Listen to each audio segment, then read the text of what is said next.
எல்லோருக்கும் ஒரு இனிய மாலை வணக்கம். ஸோ இன்னைக்கு ஏடிஎம் பிரைஸ் அப்படிங்கிறது ரூ. 139. இந்த ரூ. 139 பிரைஸ எந்தெந்த ஸ்ட்ரைக்கு சப்போர்ட்லயும், ரெசிஸ்டன்ஸ்லயும் இருந்தது அப்படிங்கிறத தெளிவா இந்த வீடியோல பார்க்கலாம். சேனலுக்கு இப்போ தான் ஃபர்ஸ்ட் டைம் வரீங்கன்னா சப்ஸ்கிரைப் பண்ணிக்கோங்க. ஸோ ஒரு பிகினரா இருந்தாலும் சரி, ஒரு எக்ஸ்பீரியன்ஸ்ட் ட்ரேடரா இருந்தாலும் சரி, ரொம்ப நாள் நான் மார்க்கெட்ல இருக்கேன், இன்னமும் என்னால சக்ஸஸ் பண்ண முடியல அப்படிங்கிற மாரி இருக்கிறவங்களும் சரி. ஸோ ரெகுலரா நம்ம வீடியோ ஃபாலோ பண்ணுங்க. எந்த ஒரு இண்டிகேட்டரும் கிடையாது. வேற எந்த பிரைஸ் ஆக்ஷன் மெத்தடும் கிடையாது. பேட்டர்ன்ஸ் எதுவுமே கிடையாது. சிம்பிளான மேக்ஸ். எளிமையான ஒரு மேக்ஸில் ரொம்ப குழப்பம் இல்லாத ஒரு விஷயத்த வச்சு, உங்களுக்கு எளிமையா ஒரு ஆப்ஷன் ட்ரேடிங்கை எப்படி பண்ணுறது அப்படிங்கிறத எக்ஸ்பிளைன் பண்ணி இந்த சேனலில் நிறையா வீடியோஸ் இருக்குது. நீங்கள் ஃபாலோ பண்ணும்போது உங்களுக்கு அதில் நிறையா விஷயங்கள் உங்களுக்கு கிடைக்கும். நிறையா ஹிடன்ஸ் டீட்டெயிலும் உங்களுக்கு கிடைக்கும். சரியா? ஓகே, நம்ம இப்போ வீடியோக்குள்ளே போகலாம். இப்போது இன்றைக்கான ஏடிஎம் ஸ்ட்ரைக் அப்படிங்கிறது 24,600. ஸோ இந்த 24,600 ஸ்ட்ரைக் ஏன் சூஸ் பண்ணோம், இந்த லெவல்லாம் எப்படி எடுத்தோம், ஸ்பாட்டுக்கு நம்மளோட நிஃப்டி ஸ்பாட்டுக்கு இந்த லெவல்லாம் எப்படி எடுத்தோம் அப்படிங்கிறத புதுசாக வந்தவங்களுக்கு தெரிய வாய்ப்பில்லை. ஸோ அதனால் என்னோடய சேனலில் புதையல் இருக்கும் வரைபடம் அப்படிங்கிற தலைப்பில் வீடியோ இருக்குது. ஸோ அந்த வீடியோவில் ஏடிஎம் ஸ்ட்ரைக் எப்படிங்க சூஸ் பண்ணணும், இந்த லெவல்ஸ்லாம் எப்படி எடுக்கணும் அப்படிங்கிறத தெளிவாக நான் அந்த வீடியோவில் சொல்லியிருப்பேன். நீங்கள் அதை பார்த்தீங்கன்னா அதுக்கான இதெல்லாம் என்ன அப்படிங்கிறது புரியும். ஓகே, இன்றைக்கான ஏடிஎம் ஸ்ட்ரைக் அப்படிங்கிறது 24,600. அதோட காலோட ப்ரைஸ் ரூ. 143, புட்டோட ப்ரைஸ் ரூ. 136. ரெண்டையும் கூட்டி கிடைக்கிற வேல்யூவை 2ஆல் ஆவரேஜ் பண்ணால் கிடைக்கிறதா இந்த 139. இந்த ரூ. 139 ப்ரைஸை தான் ஒரு ஸ்ட்ராங்கான ஒரு ரெசிஸ்டன்ஸ் சப்போர்ட்டு இந்த ஜோனில் நியர்பை இருக்கிற ரவுண்ட் 50 ஸ்ட்ரைக்கு. ஓகே, ரவுண்ட் 50 ஸ்ட்ரைக்குனால் ஒன்றும் இல்லை, நிஃப்டி வந்து ஒரு ஸ்ட்ரைக்குக்கும் இன்னொரு ஸ்ட்ரைக்குக்கும் 50 பாயிண்ட் டிஃப்ரென்ஸு. ஓகே, டிஸ்டன்ஸ் இருக்கும். இப்போ 650னா 700, 750, 800. சரி, அந்த மாதிரி. அதனால தான் ரவுண்ட் 50. நம்ம வந்து இப்போ உதாரணத்துக்கு லாஸ்ட் டே ஹைன்ட்டு 24,677 அப்படிங்கிற மாதிரி கொடுத்துருக்கோம். ஸோ இது நியர்பை ரவுண்ட் 50 24,700. ஏன் 650 எடுக்கலாம்ல அப்படிங்கிறான். ஸோ 677. ஸோ அப்போ ஒரு என்ன சொல்கிறது, 50 75க்கு மேலே போயிடுச்சு. அதனால் நம்ம மேலே இருக்கிற அடுத்த 50 தான் எடுக்கிறோம். இதே உதாரணத்துக்கு 24,605 நம்மளோட ஐடிஎம் லைன் இருக்குது. மேஜிக் லைன் 24,594 இருக்குது. ஸோ இது நியர்பை ரவுண்ட் 50 அப்படிங்கிறப்ப 24,600. சரியா? இதுக்கு அதுதான் அர்த்தம் நான் சொல்கிறது. நியர்பை ரவுண்ட் 50 அப்படிங்கிறது இது தான் நான் சொல்ல வரேன். ஓகே, ஸோ புரியலன்னா நீங்கள் புரிஞ்சுக்கோங்க. ஓகே, இப்போ நிஃப்டி வந்து இன்றைக்கி ஒரு ஃப்ளாட் ஓப்பன். முந்தின நாளோட க்ளோஸு பக்கத்துலேயே வந்து மார்க்கெட் ஓப்பன் கொடுத்தாங்க. க்ளோசிங் பக்கத்துலேயே வந்து மார்க்கெட் வந்து ஒரு ஃப்ளாட் ஓப்பன் அப்படிங்கிற மாதிரி கிடச்சிருச்சு. ஓப்பனுங்கிறது 24,641. ஓகே, இப்போது இந்த ஓப்பனில் இருந்து மார்க்கெட் வந்து ஏதாவது ஒரு சைடு போகணும். ஒன்று 24,700 நோக்கி போகணும், அப்படி இல்லைன்னா 600 நோக்கி வரணும். ஸோ அப்போ இதில் வந்து பார்த்திங்கன்னா 24,641 ஓப்பனு. அப்போ இது நியர்பை ரவுண்ட் 50 இருக்கிறது 24,650. நம்ம 650 கால் அண்ட் புட்டை எடுத்து வச்சு பார்ப்போம். இவங்க 2 பேருக்குமே காமனாக அந்த ரூ. 139 அப்படிங்கிற ப்ரைஸை வந்து நம்ம போட்டுரும். சரியா? கால் வந்து ரூ. 139க்கு மேலே இருந்தால் மார்க்கெட் ஃபர்தராக மேலே தான் போகும். அதே மாதிரி புட்டு 139க்கு கீழே இருந்துருச்சுனோம். அதாவது கால் மேலே போகணும்னா புட்டு வந்து 139 கீழே இருக்கணும், கால் வந்து 139க்கு மேலே சர்வே ஆகணும். அதே இது 2 பேருமே 139 கீழே இருந்துட்டாங்கன்னா நம்ம அதுக்கடுத்து மார்க்கெட்டில் இருக்கிற ஸ்ட்ரைக்கு இப்போ மேலே போகணும்னா 700 நோக்கி போகணும், கீழே வரணும்னா 600 நோக்கி வரணும். அப்போ 600 காலையும் 700 புட்டையும் நம்ம செக் பண்ணி பார்க்கணும். இதுவே புட்டு வந்து மார்க்கெட் 139க்கு மேலே இருந்து கால் 139 கீழே இருந்தால் மார்க்கெட் வந்து கீழே வந்துடும். சரியா? இன்றைக்கி மார்க்கெட்டில் பார்த்திங்கன்னா இந்த பேட்டர்ன் இதுக்கு முன்னாடியே வந்திருக்கு. இன்றைக்கி அப்படியே ஒரு பாக்ஸ்குள்ளே மார்க்கெட் பார்த்திங்கன்னா மல்டிபிள் சப்போர்ட்டில் மேலே ஒரு ரெசிஸ்டன்ஸு, லாஸ்ட் டே ஹைங்கிறது ஸ்ட்ராங்கான ஒரு ரெசிஸ்டன்ஸு, கீழே பார்த்திங்கன்னா நம்மளோட ஐடிஎம் மேஜிக் லைன் அப்படின்னு பக்கத்தில் இருக்குது. ஸோ அப்போ ஸ்ட்ராங்கான 2 சப்போர்ட் அங்கே இருக்குது. மார்க்கெட் அதனால் எங்கேயுமே போகலை. ஸோ மேலே போனால் ஹையை ரெசிஸ்டன்ஸாக எடுத்துக்கிடுச்சு, கீழே வந்தால் சப்போர்ட்டாக எடுத்துக்கிடுச்சு. ஸோ அதனால் இந்த ஜோனுக்குள்ளே கம்ப்ரஸராக மார்க்கெட் வந்து இருந்துருச்சு. இதை பற்றி நான் வீடியோவில் இடையில நான் சொல்கிறேன். இப்போ ஓப்பன் 24,650. ஓகே, 24,650 கால் அண்ட் புட்டு 2 பேருமே நம்ம எடுத்து வச்சுக்கலாம்.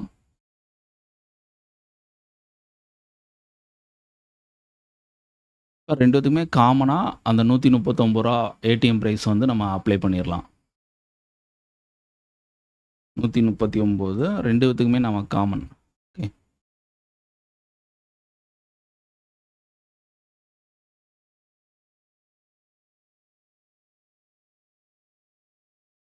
ஓகே. இப்போ காலையில ஃபர்ஸ்ட் கேண்டிலே பார்த்தீங்கன்னா, ரூ. 145 ஓப்பன் பண்ண புட்டு 24,650 புட்டு ஓப்பன்லேருந்து செல்லிங் 139 விட்டு குடுத்துட்டாங்க. திருப்பி மேல போனது அவங்களுக்கு வந்து 139 ரெசிஸ்டன்ஸா மாறிடுச்சு. ஓகே. அதுக்கு மேல சஸ்டெயின் ஆனா தான் மார்க்கெட் ஃபர்தரா கீழ டவுன் சைடுக்கான ஒரு மூவ் இருக்கும். ஸோ, அப்போ அவங்களுக்கு வந்து ஸ்ட்ராங்கான ரெசிஸ்டன்ஸா 139 அப்படிங்கிற பிரைஸ் இருக்கு. புட் கால் வந்து பார்த்தீங்கன்னா, காலையில ஃபர்ஸ்ட்டு மார்க்கெட் ஓப்பன்ங்கிறது ரூ. 120 ஓப்பன் ஆகி 139க்கு மேல சர்வே ஆகி அத ஸ்ட்ராங்கா ஒரு சப்போர்ட்டா எடுத்துக்கிட்டான். ஸோ, அப்போ மார்க்கெட்ட கால் சைடுக்கு தான் வியூ. அப்போ ஸ்ட்ராங்கான கீழ சப்போர்ட் நமக்கு வந்து ஐடிஎம், மேஜிக் லைன் இந்த மாரி சப்போர்ட் இருக்கு. ஸோ, மார்க்கெட் இறங்க இறங்க ஏறுறதுக்கான ஒரு வழி தான். ஆனா மேலேயே நமக்கு வந்து நியர்பை ஸ்ட்ராங்கான ரெசிஸ்டன்ஸ் லாஸ்ட் டே ஹை. அத பிரேக் பண்ணா தான் மார்க்கெட் அடுத்து R1 தேடி போகும். ஸோ, இல்லன்னா மார்க்கெட் வந்து R1 தேடி போகாது அப்படிங்கிறதுக்கு என்ன ரீசன் அப்படிங்கிறத நம்ம பார்க்கலாம். இப்போ ஓகே 650 சப்போர்ட்டு இருக்கு காலு. ஸோ, அப்போ 700 போகணும் அப்படின்னா, அதாவது ஹைய உடைக்கணும். லாஸ்ட் டே ஹை அப்படிங்கிறது 24,677. ஸோ, இத பிரேக் பண்ணி மார்க்கெட் மேல போகணும்னா, இது நியர்பை இருக்கிற 650 இப்போ 139க்கு மேல இருக்காங்க. ஓகே. 650 கால் வந்து 139க்கு மேல இருக்காங்க. ஸோ, அப்போ ஹைய பிரேக் பண்ணி மார்க்கெட் ஃபர்தரா மேல போகணும் அப்படின்னா, 24,700 புட் ஆப்ஷன். 24,700 புட்டு. ஓகே. இவங்க வந்து 139க்கு கீழ இருக்கணும். இருந்தா தான் மார்க்கெட் ஃபர்தரா மேல போக முடியும். ஸோ, இவங்களுக்கும் 139 போட்டுருவோம். ஸோ, பார்த்தீங்கன்னா 23,700 அப்படிங்கிறது 139 ஸ்ட்ராங்கா சப்போர்ட்டா எடுத்துக்கிட்டான். ஸோ, இதுக்கு கீழ நான் விட மாட்டேன் அப்படிங்கிற மாரி ஸ்ட்ராங்கா இருக்கு. ஸோ, அப்போ மார்க்கெட்டு ஃபர்தரா இங்க 23,650க்கும் 700க்கும் ஒரு ஃபைட்டிங் நடக்கு. ஓகே. 600 ஸ்ட்ராங்கா இருக்கு. 650ம் ஸ்ட்ராங்கா இருக்கு காலு. 700 புட்டு ஸ்ட்ராங்கா இருக்கறனால மார்க்கெட் ஃபர்தரா மேல போக அங்க வழி இல்ல. ஸோ, அப்போ அங்கருந்து ரிவர்சல் ஆயிரும். ஸோ, மேல போற மார்க்கெட்டு இங்கேருந்து ரிவர்சல் ஆயிரும். அப்போ மார்க்கெட்டு ஒரு ஜிக்ஸாக் ஒரு பேட்டர்ன் மாரி ஆயிருது. கீழ வந்தா நமக்கு என்ன இருக்கு? ஸ்ட்ராங்கான 24,600 அப்படிங்கிற நியர்பை ரவுண்ட் 50. ஸோ, இதெல்லாம் ஸ்ட்ராங்கான சப்போர்ட்டு. இப்போ 600 காலும் 139க்கு மேல இருக்காங்க. 650 காலும் 139க்கு மேல இருக்காங்க. இங்க பார்ப்போம் 600 காலு. 600 காலு 139க்கு மேல தான் இருக்காங்க. ஓகே. 600 கால் 139க்கு மேல இருக்காங்க. 600 புட்டு நான் பார்க்கலாம். 600 புட்டு 139 கீழ, 650ம் 139 கீழ. ஸோ, அப்போ மார்க்கெட்ல 700 to 600 இந்த ஜோனுக்குள்ள மார்க்கெட் கம்ப்ரஸ்டா இருக்க போகுது அப்படிங்கிறது அங்க தெளிவா வருது. ஸோ, இந்த ஃபைட்டிங்ல யார் வின் பண்றாங்களோ மார்க்கெட் அவங்களோட டைரக்ஷன்ல போகும். ஓகே. இப்போ 650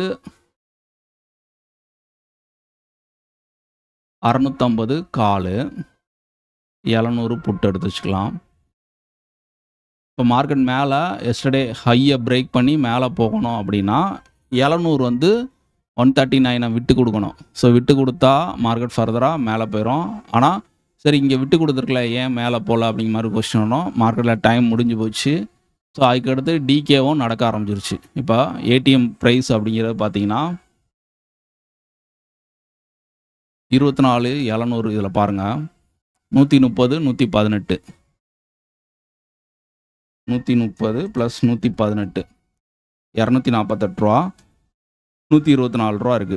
டோட்டலா ஏடிஎம் பிரைஸ்ங்கிறது ₹124 இருக்கு. நேத்து நமக்கு மார்க்கெட்ல ₹139 இருந்தது.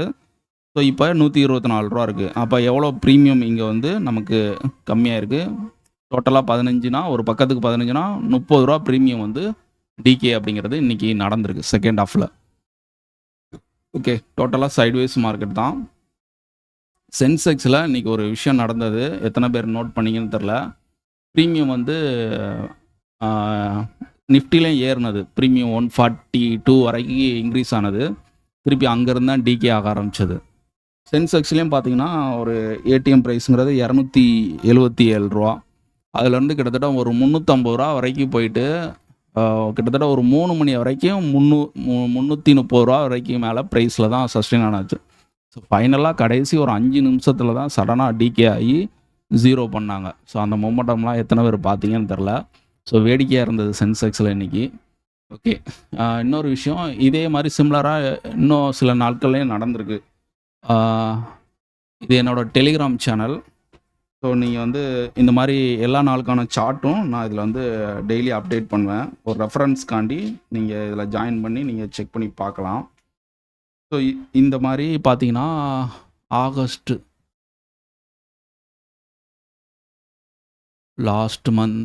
லாஸ்ட் இயர் ஆகஸ்ட்டில் இது மாதிரி ஒரு பேட்டர்ன் இதே சிமிலர் இதே மாதிரி நடந்தது. அன்றைக்கி வந்து எக்ஸ்பிரி டே இங்கே பார்த்தீங்கன்னா தெரியும். ஆகஸ்ட் 14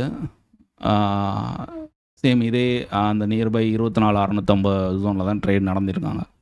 ஸோ பார்த்தீங்கன்னா மேலே எஸ்டர்டே ஹைங்கிற ரெசிஸ்டன்ஸாக இருக்குது, கீழே magic line, close, open, support. இந்த ஜோனுக்குள்ளே மார்க்கெட் கம்ப்ரஸ்டாக அன்றைக்கி டே ஃபுல்லாக அந்த எக்ஸ்பிரி ஃபுல்லாக முடிஞ்சது. அதுக்கடுத்து பார்த்தீங்கன்னா ஜூலை 7ஆம் தேதி இதே மாதிரி ஒரு சினாரியோ நடந்தது. ஜூலை 7ஆம் தேதி, ஆமாம், மண்டே, திங்கக்கிழமை. ஸோ பார்த்தீங்கன்னா 25,400 அன்றைக்கி ஏடிஎம்மு. இங்கே பார்த்தீங்கன்னா மேஜிக் லைன் ஒரு ஸ்ட்ராங்கான ஒரு சப்போர்ட்டு, மேலே multiple resistance, open, last day high, close, இதெல்லாம். ஸோ இந்த மாதிரி கம்ப்ரஸ்டாக இதே மாதிரி இப்போ 3வது வாட்டி இதே மாதிரி நடந்திருக்கு. ஸோ சிமிலராக இந்த விஷயம் வந்து ரிப்பீட்டடாக ஏன் நம்ம இதை தெரிஞ்சுக்கிட முடியுதுன்னா, இந்த மாதிரி டேட்டாஸை வந்து சேவ் பண்ணுறனால இந்த பேட்டர்ன் இந்த மாதிரி அமைப்பு மார்க்கெட்டில் வரும்போது நம்ம கொஞ்சம் கேர்ஃபுல்லாக அன்றைக்கி வந்து ட்ரேட் பண்ணிக்கலாம். ஸோ அதனால தான் இது வந்து ரொம்ப எனக்கு வந்து இந்த மாதிரி டேட்டாஸை டெய்லி நம்ம ஸ்டோர் பண்ணும்போது ரொம்ப நமக்கு ஹெல்ப்ஃபுல்லாக இருக்குது. ஸோ இதை வந்து உங்கள்கிட்ட காட்டணும் அப்படின்னு நினச்சேன். சரி, ஓகே, நாளைக்கான ஏடிஎம் ஸ்ட்ரைக்காக இருக்க வாய்ப்பு என்ன? ஸோ 7லேருந்து ஒரு 8 மணிக்குள்ளே செட்டில்மெண்ட் வரும். செட்டில்மெண்ட் கொடுத்ததுக்கப்புறம் தான் நமக்கு என்எஸ்சியில் வந்து இந்த க்ளோஸ் ப்ரைஸ் அப்படிங்கிறது அப்டேட் ஆகும். அது வரைக்கும் இது வந்து எம்டியாக தான் இருக்கும். ஸோ 7 மணிக்கு மேலே 8 மணிக்குள்ளே வந்து அப்டேட் ஆகும். செட்டில்மெண்ட் ஆனதுக்கப்புறம் அப்டேட் ஆகும். அப்போ அந்த க்ளோஸ் ப்ரைஸ் வந்தப்பறம் தான் நம்ம கரெக்டான ஏடிஎம் ஸ்ட்ரைக் அப்படிங்கிறது எது அப்படிங்கிறத சூஸ் பண்ண முடியும். இப்போ 24,636 அப்படிங்கிற இடத்துல நிஃப்டி க்ளோஸ் ஆகிருக்கு. அப்போ 24,600, 650 இந்த 2 ஸ்ட்ரைக்கையும் நீங்கள் போய் பாருங்கள். 24,600, 650, 700 இந்த 3 ஸ்ட்ரைக்கையும் பாருங்கள். நமக்கு வந்து சேம் ஸ்ட்ரைக்காக இருக்கணும். காலுக்கும் புட்டுக்கும் அந்த ப்ரைஸ் டிஃப்ரென்ஸுங்கிறது கம்மியாக இருக்கணும். அதுதான் நமக்கான ஏடிஎம் ஸ்ட்ரைக்காக இருக்கும். ஓகே, அப்படி தான் வந்து ஏடிஎம் ஸ்ட்ரைக் சூஸ் பண்ணோம். உதாரணத்துக்கு இன்னைக்கு மார்க்கெட்டுக்கு 24,600 சூஸ் பண்ணணுமா? இங்கே பார்த்தீங்கன்னா 24,600 இங்கே பாருங்கள், 143, 136 ரெண்டுத்துக்கும் ஒரு 7 பாயிண்ட் மட்டும்தான் டிஃப்ரென்ஸ். இந்த மாதிரி கால் அண்ட் புட்டு ரெண்டுத்துக்கும் உள்ள அந்த ப்ரைஸ் டிஃப்ரெண்ட்ங்கிறது கம்மியாக இருக்கணும். அதுதான் நமக்கான ஏடிஎம் ப்ரைஸு. இப்போ 24,636 மார்க்கெட் க்ளோஸ் ஆகிருக்கு. நம்ம 600 எடுத்து வச்சு பார்த்துருக்கோம்.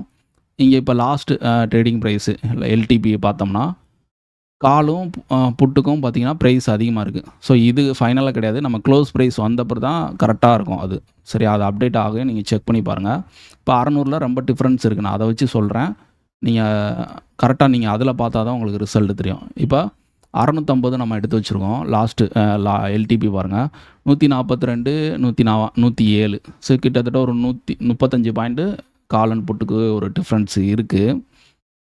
நம்ம 700 பார்ப்போம். 700 பார்த்தீங்கன்னா 130, 118 12 பாயிண்ட் தான் டிஃப்ரென்ஸ். இந்த மாதிரி க்ளோஸ் ப்ரைஸ் வந்ததுக்கு அப்புறம் எந்த ஸ்ட்ரைக்கில் கால் அண்ட் புட்டுக்கும் ப்ரைஸ் கம்மியாக இருக்கோ அதுதான் நமக்கு ஏடிஎம் ஸ்ட்ரைக். அந்த க்ளோஸ் ப்ரைஸை ரெண்டுத்தையும் கூட்டி எடுக்கிற ஆவரேஜ் வேல்யூவை நாளைக்கு உங்களுக்கு ஏடிஎம் ப்ரைஸாக வச்சுக்கோங்க. அதை பேஸ் பண்ணி ஸ்பாட்டுக்கு சப்போர்ட் அண்ட் ரெசிஸ்டன்ஸ் லெவல் எடுத்துக்கோங்க. ஓகே, தெரியலன்னா அந்த வீடியோ நீங்கள் தெளிவாக பார்த்தீங்கன்னா உங்களுக்கு தெரியும்.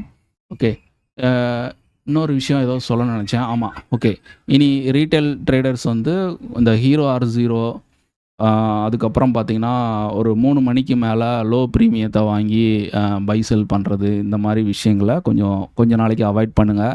ஏன்னா மார்க்கெட்டில் சில சேஞ்சஸ் வந்திருக்கனால இன்னமும் நிறையா விஷயங்கள் கன்ஃபியூஷனாக நிறையா பேருக்கு இருக்குது. அதனால் ஸோ 3 மணிக்கு மேலே ட்ரேடு எடுக்கிறதும் சரி, 3 மணிக்கு அப்புறம் பொசிஷனை ஹோல்டு பண்ணுறதையும் அவாய்ட் பண்ணிடுங்க. இனி ரீட்டைல் ட்ரேடர்ஸ்க்கு ஒரு பிகினருக்கு எல்லாருக்குமே வந்து 9 to 9:15 to 3 மணி தான் ட்ரேடிங் டைம் அப்படிங்கிற மாதிரி ஃபிக்ஸ் பண்ணிக்கோங்க. அதுக்கு மேலே மார்க்கெட் வந்து பார்க்காதீங்க. ஸோ அது நிறையா விஷயங்கள் மிக்சடாக நடக்கு. ஸோ இந்த சேஞ்சஸ் வந்ததுக்கப்புறம் நான் நோட் பண்ணது, மொதல் நாள் பார்த்தீங்கன்னா நிஃப்டி ஸ்பாட் மட்டும் மூவ் ஆனது. ப்ரீமியம் டோட்டலாக மூவ் ஆகலை. 200 250 பாயிண்ட் நிஃப்டி ஸ்பாட் ஏறினது. ப்ரீமியம் டோட்டலாக ஏறலை. அப்டேட் ஆனதும் ப்ரீமியத்துக்கு எந்த இதுவும் கொடுக்கல. ஸோ டே 2ல் பார்க்கும்போது அன்றைக்கி எக்ஸ்பிரி. அன்றைக்கி பார்த்தீங்கன்னா புட்டில் வந்து பார்த்தீங்கன்னா 100 பாயிண்ட் இறங்குனதுக்கு கால் சைடு 200 பாயிண்ட் ஏறினது. ஓகே, அது அஸ் யூஷுவல், ஒன்றும் பிரச்சனை இல்லை. அது காமா பிளாஸ்ட்லாம் நடக்கும். ஆனால் எல்லா நாளும் நடக்கணும்ல. ஸோ அந்த 2வது நாள் அப்படி நடந்தது. 3வது நாள் பார்த்தீங்கன்னா கால் சைடு தான் ஏறினது. பட் ஆனால் கால் சைடு ப்ரீமியம் ஏறல. அதுக்கு ஆப்போசிட்டாக புட்டில் ப்ரீமியம் ஏறிடுச்சு. நான் புட்டோட மூங்கிறது இருந்தது. ஸோ இன்றைக்கி பார்த்தீங்கன்னா சுத்தமாக வந்து இல்லை. ஸோ இது எல்லாமே ஃப்யூச்சரில் நடக்க மாட்டுக்கு. நிஃப்டி ஸ்பாட்டில் தான் நடக்கு. இன்றைக்கி சென்செக்ஸ் எக்ஸ்பிரினால் சென்செக்ஸில் பெரிய அளவில் நடந்தது. ஸோ இது பார்க்கும்போது ஒரு மேனிப்புலேஷன் மாதிரி இருக்குது. செபி சைட்லேருந்து என்ன பண்ண போகிறாங்கன்னு தெரில. ஸோ அதனால் ஒரு பிகினராக இருக்கீங்க, கொஞ்சம் அக்ரெசிவ் ட்ரேடராக இருக்கீங்க அப்படின்னா டோட்டலாக கொஞ்ச நாளைக்கு இதை வந்து அவாய்ட் பண்ணுங்கள். ஏன்னா கேபிட்டலுங்கிறது ரொம்ப முக்கியம். கேபிட்டலுங்கிறது ஒயிட் வாஷ் ஆயிடுச்சுன்னா ஸோ மார்க்கெட்டில் நம்ம சர்வே பண்ண முடியாது. அதனால் ரொம்ப முக்கியம். அதனால் இனி நமக்கான டைம்ங்கிறது 9:15 to 3 மணி அப்படி மாதிரி ஃபிக்ஸ் பண்ணிக்கோங்க. கிளியராக இது ஒரு செட்டில் ஆகட்டும். ஸோ அதுக்கடுத்து இதை என்ன பண்ணலாம் அப்படிங்கிற மாதிரி நம்ம வந்து யோசிக்கலாம். ஸோ அது ஓடிஜி தரப்புலேருந்து அதுக்கான அப்டேட்டு வந்து கிடைக்கும். சரியா, 3 மணிக்கு மேலே என்ன மாதிரி ட்ரேடிங் பண்ணலாம் அப்படிங்கிறது இன்னும் ஒன் மந்த்துக்கு அப்புறம் தான் நமக்கு கிளியராக தெரிய வரும். அதனால் இங்கே ஆப்ஷன் பையரும் சரி செல்லருக்கும் சரி இது கொஞ்சம் வந்து எல்லாமே மாடிஃபை பண்ண வேண்டிய ஒரு கட்டாயத்தில் இருக்காங்க. ஸோ நம்மளோட கான்செப்டில் கோரில் எந்த விஷயமும் கிடையாது. ஏன்னா 3 மணிக்கு அப்புறம் பண்ணக்கூடிய விஷயங்கள் தான் அங்கே வந்து ஃபெயிலியர் ஆகும், சேஞ்சஸ் பண்ண வேண்டியிருக்கு. ஸோ அதுக்கு முன்னாடி ரெகுலர் கான்செப்ட் இது எல்லாமே பக்காவாக ஒர்க் ஆகிட்டுருக்கு. அதில் எந்த ப்ராப்ளமும் இல்லை. ஓகே,